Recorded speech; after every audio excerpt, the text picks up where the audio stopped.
Assalamualaikum warahmatullahi wabarakatuh. Perkenalkan, nama saya Zulfa Wardatul Fatimah dengan NIM 2030110053. Kali ini saya akan membagikan materi tentang metode belajar berbasis Al-Quran. Bagaimana sih metode belajar yang ada pada Al-Quran? Media apa saja yang kita butuhkan dalam penerapan metode belajar berbasis Al-Quran? Kita akan membahas semua itu dalam pertemuan kali ini bersama saya Zulfa Wardatul Fatimah dalam tugas filsafat ilmu yang diampu oleh Ibu Meta Malihatul Maslahat SUD MA. The illiterate of 21st century will not be those who cannot read and write, but those who cannot learn, unlearn, and relearn. Orang yang buta huruf pada abad 21 bukanlah mereka yang tidak bisa menulis dan membaca, akan tetapi mereka yang tidak mengerti cara belajar, tidak tahu meninggalkan apa yang harus mereka tinggalkan dalam belajar, dan tidak mengerti bagaimana cara mengulang kembali pelajaran yang telah mereka dapat. Oleh karena itu, penting bagi kita untuk belajar bagaimana cara belajar agar kita bisa belajar dengan tepat dan sesuai dengan apa yang seharusnya kita pelajari. Al-Quran membahas banyak hal tentang pendidikan, ilmu, menuntut ilmu, orang-orang yang menuntut ilmu, dan lain-lain. Tidak lepas dari semua itu, ternyata di dalam Al-Quran juga menjelaskan bagaimana metode yang sebaiknya kita gunakan dalam belajar. Kenapa kita harus belajar? Yang pertama, sebagai Muslim, kita diwajibkan untuk belajar dan menuntut ilmu. Kenapa? Karena sebenarnya tujuan diciptakannya manusia adalah untuk beribadah kepada Allah. Ketika kita beribadah kepada Allah tanpa mempunyai ilmu, maka yang terjadi, kita tidak akan bisa melakukan ibadah itu sendiri. Jadi, belajar merupakan sarana untuk mencapai apa tujuan kita sebenarnya diciptakan di bumi ini. Kemudian, dengan belajar, memiliki ilmu pengetahuan, hidup kita menjadi lebih terarah dan kita mempunyai kontrol diri atas diri kita. Misalnya, dalam memutuskan sesuatu, kita akan lebih berhati-hati. Kita akan lebih teliti dalam melihat segala hal. Itulah gunanya kita belajar dan memiliki ilmu pengetahuan. Di dalam Al-Quran sendiri, terdapat banyak sekali hal yang menyinggung tentang pendidikan dan ilmu. Saya mengambil beberapa ayat yang membahas tentang pendidikan yang tentu saja ini belum mencakup semua yang berada di dalam Al-Quran. Salah satunya adalah Quran Surah Al-Alaq ayat 1-5 yang berbunyi, Iqra' bismi rabbikal ladzi khalaq, khalaqal insana min 'alaq. Iqra' wa rabbukal akram alladzi 'allama bil qalam 'allamal insana ma lam ya'lam. Surah Al-Alaq ayat 1-5 ini merupakan wahyu yang pertama kali diturunkan kepada Nabi Muhammad. Ayat yang pertama dari surah ini merupakan perintah untuk membaca. Membaca di sini dapat diartikan dengan berbagai macam tafsir, seperti meneliti, menyelidiki, menganalisa, memahami, dan mempelajari. Untuk belajar, untuk menuntut ilmu, dan menjadi ahli ilmu. Kemudian ayat selanjutnya adalah surah Az-Zumar ayat 9 yang berbunyi, Hal yastawi alladhina ya'lamuna walladhina la ya'lamun innama yatadhakkaru ulul albab. Dalam surah ini menjelaskan tentang perbedaan orang yang memiliki ilmu dan orang yang tidak memiliki ilmu. Orang yang memiliki ilmu memiliki akal untuk melihat apa akibat dari perbuatannya, jadi mereka akan lebih hati-hati dan terarah. Sedangkan orang yang tidak memiliki ilmu, mereka hanya akan menjadikan hawa nafsunya sebagai Tuhannya yang akan selalu diikuti. Selain ayat-ayat tersebut, terdapat banyak ayat Al-Quran yang membahas tentang ilmu dan pendidikan. Allah juga sering menjelaskan tentang fenomena alam, kejadian terciptanya manusia, dan cerita sejarah-sejarah orang yang terdahulu. Kemudian di akhir ayat diberikan sebuah ungkapan, afala ta'qilun, afala tatafakkarun. Apakah kamu tidak berpikir? Apakah kamu tidak berakal? Ungkapan-ungkapan tersebut merupakan sebuah dorongan untuk manusia agar manusia lebih banyak berpikir. Menurut pemikir Ibnu Khaldun, Allah telah memberikan keistimewaan pada manusia dibandingkan pada makhluk-makhluk lain karena manusia memiliki akal dan dapat berpikir supaya manusia dapat mengatur tindakannya dengan baik. Kemudian, seperti apa sih konsep belajar yang dimaksud dalam Al-Quran? Menurut Abdurrahman An-Nakhlawi, ada 7 cara belajar yang terdapat dalam Al-Quran. Yang pertama adalah dialog atau hiwar. Berdialog ini dapat berbentuk percakapan untuk membahas tentang kisah-kisah atau perdebatan dalam ilmu pengetahuan tersebut, yang dimaksudkan untuk menambah pengetahuan antara orang-orang yang berdialog ini agar lebih mengerti tentang apa yang mereka pelajari. Yang kedua, yaitu mempelajari kisah-kisah Nabi dan orang-orang yang terdahulu dalam Al-Quran. Di sini berarti kita mempelajari sejarah, mempelajari tentang kisah terjadinya sesuatu, mempelajari tentang hal-hal yang sudah terjadi di masa lampau. Kenapa kita perlu mempelajari hal tersebut? Karena kita bisa mengambil ibarat, kita bisa mengambil pelajaran atas apa yang sudah dilakukan oleh orang-orang terdahulu. Kemudian yang ketiga ini merupakan lanjutan dari poin yang kedua, yaitu mempelajari sesuatu dari sejarah yang kita pelajari. Kita bisa mengumpamakan kondisi kita saat ini dengan kondisi yang berada di masa lampau. Kemudian apa yang bisa kita pelajari, apa yang bisa kita samakan, dan apa yang seharusnya kita tinggalkan. Kemudian yang keempat merupakan belajar dari contoh keteladanan yang diberikan oleh Rasulullah SAW. Dalam firman Allah surah Al-Ahzab ayat 21, Rasulullah merupakan suri tauladan yang baik bagi umat Islam. Jadi kita dengan mempelajari, dengan meneladani sikap Rasulullah SAW, maka kita akan mendapatkan kebaikan karena Rasulullah merupakan sebaik-baik suri tauladan. Kemudian yang kelima, belajar dengan model pelatihan dan pengalaman, atau dapat dikatakan praktik ya. Seperti ketika kita mengamalkan amar ma'ruf dan nahi mungkar, kita memerintahkan kepada perbuatan yang baik dan melarang kepada perbuatan yang buruk. Itu merupakan sebuah metode belajar yang menggunakan pelatihan dan pengalaman. Yang keenam, mengambil pelajaran dan nasihat. Kita harus mampu mengambil pelajaran dan nasihat dari peristiwa yang terjadi di masa lampau agar kita tidak mengulangi kesalahan yang sama. Yang ketujuh, belajar melalui kabar gembira seperti surga, bidadari, keindahan-keindahan, dan takut akan kabar buruk seperti neraka, siksa-siksaan yang pedih, agar kita termotivasi untuk selalu melakukan kebaikan dan menjauhi keburukan.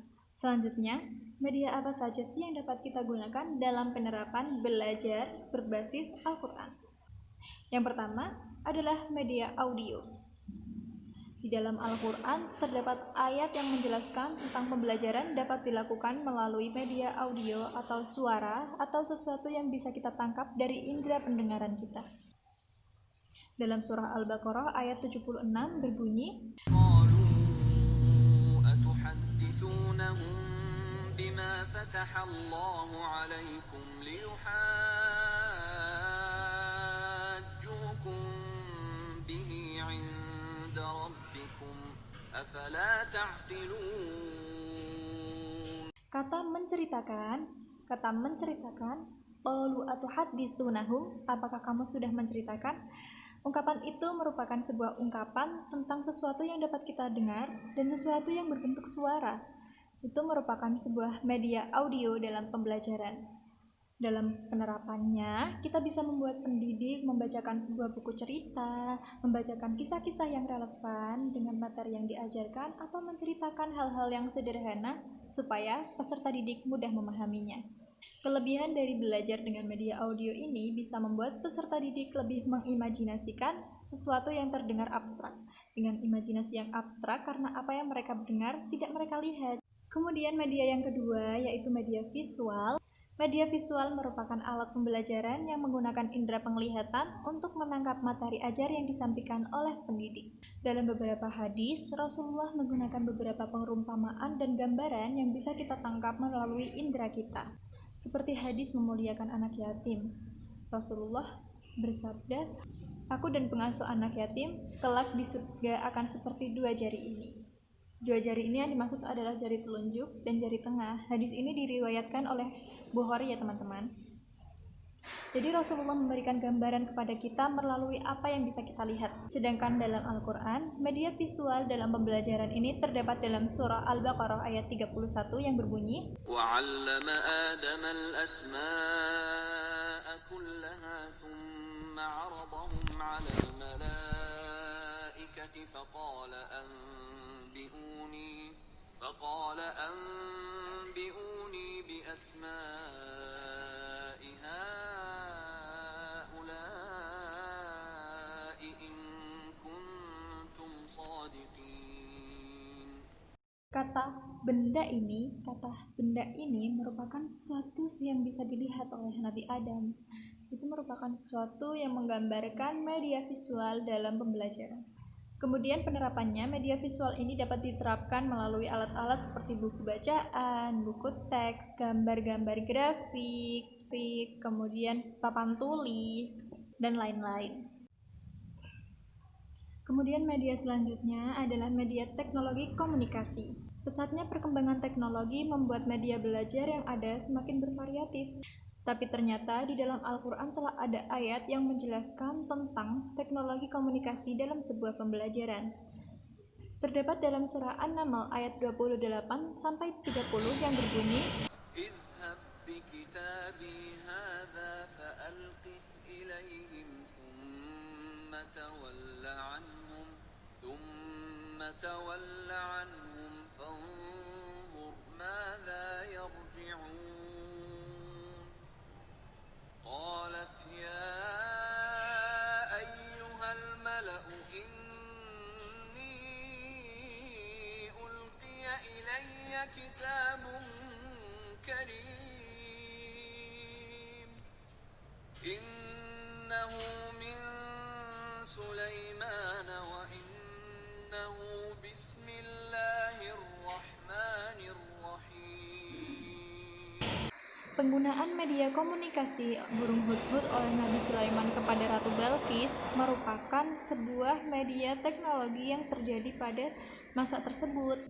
Hal tersebut dapat dipakai ketika seorang pendidik ingin menyampaikan kepada peserta didik tentang pesan materi ajar yang sedang diajarkan.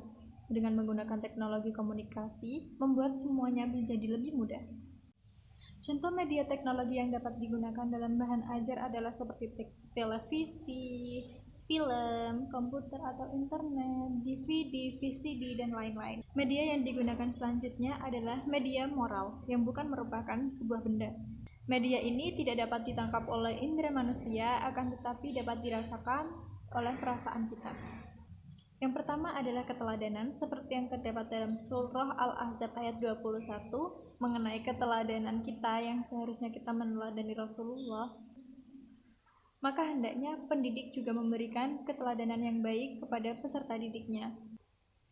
Imam Al-Ghazali mengatakan bahwa seorang murid harusnya memiliki sifat yang rendah hati, mensucikan diri dari kesalahan, serta taat dan istiqomah. Karena hal itu hendaknya pendidik memberikan keteladanan dan contoh-contoh yang baik agar ditiru oleh peserta didiknya. Yang kedua adalah perintah dan larangan. Sesuai dengan surah Al-Maidah ayat 6, terdapat perintah kepada kita untuk tolong-menolong dalam perbuatan yang baik dan jangan tolong-menolong dalam perbuatan yang buruk. Hal tersebut dalam penerapannya, pendidik bisa memerintahkan hal-hal yang baik kepada peserta didiknya dan melarang untuk melakukan sesuatu yang buruk. Dalam memerintah dan melarang, ada beberapa hal yang harus diperhatikan. Yang pertama, dalam memerintah, kita hendaknya memerintah sesuatu yang hanya diperlukan. Kemudian perintah itu merupakan niat yang baik, merupakan hal yang baik. Kemudian seharusnya tidak memberikan perintah yang bertumpuk. Ketika ada satu hal yang kita perintahkan belum dilakukan, maka hendaknya kita menunggu sampai hal tersebut selesai baru memberikan perintah yang kedua. Jangan menumpuk perintah kepada peserta didik. Kemudian perintah harusnya bersifat umum, bukan bersifat personal atau pribadi. Kemudian ada pemberian reward atau penghargaan dan juga hukuman. Penghargaan merupakan sesuatu yang menyenangkan atas pencapaian yang dihasilkan oleh peserta didik. Kemudian hukuman adalah suatu peringatan terakhir yang diberikan kepada pendidik yang bertujuan untuk memberikan efek jera agar tidak melakukan kesalahan yang sama berulang kali. Sebelum saya tutup, saya ingin mengutip sebuah pesan dari Imam Al-Ghazali yang berbunyi, tujuan pendidikan semata untuk mendapatkan ridho Allah, bukan untuk mencari materi, kedudukan, dan jabatan. Tujuan belajar yang bukan semata untuk mencari ridho Allah, hanya akan menimbulkan rasa dengki, iri hati, kebencian, dan permusuhan. Jadi teman-teman, dalam menuntut ilmu hendaknya kita tujukan niat ini kepada Allah semata untuk mencari ridha Allah. Sekian, wassalamualaikum warahmatullahi wabarakatuh.